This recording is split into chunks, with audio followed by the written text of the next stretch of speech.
Hello and welcome back to Daily Dose of Egyptian. Today we continue on with the tale of the Shipwrecked Sailor, columns 60 to 62. We begin. Kefa eni cheri, gemeni chefa pu, eet. So we start out here with kefa. Note that kefa is just written like that, with the terminal aleph being omitted, as Alan says, due to pronunciation. So it's written kev, but it's actually kefa with an aleph.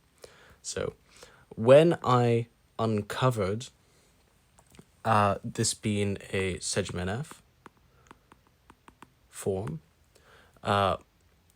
my face, and what's interesting about this use of the word kefa is that nowhere in the text have we actually seen that the sailor has covered his face. So it's implied that certain things have happened following the sailor having sort of heard the rumbling of the trees and felt the earthquakes.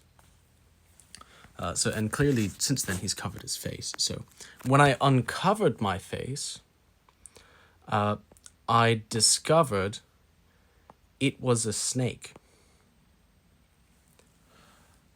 This chefao pu, just being in a pu sentence as the object of gemeni.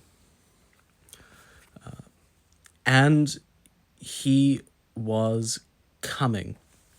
This eet is of course the pseudo-verbal construction, with m as the preposition, which is usually used for verbs of motion, but it's not really quite clear what the obvious distinction between m and her is, but there we are.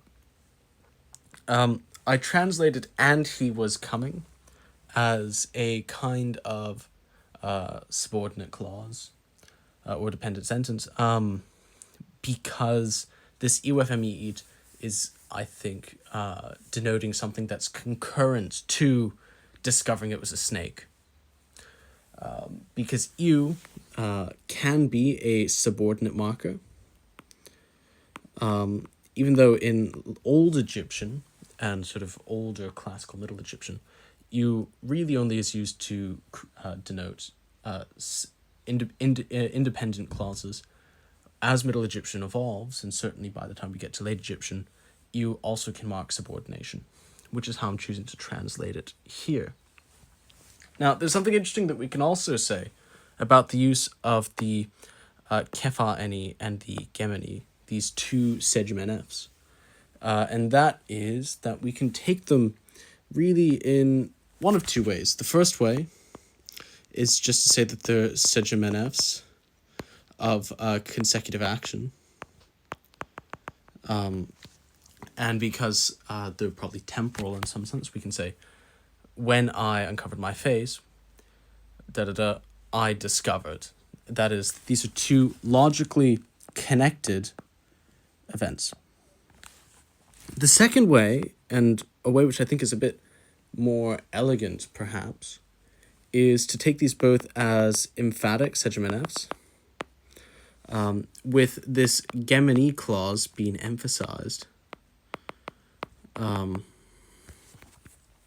So it would be so even though this kefani clause comes first, we actually would say, I discovered it was a snake, and he was coming when I uncovered my face.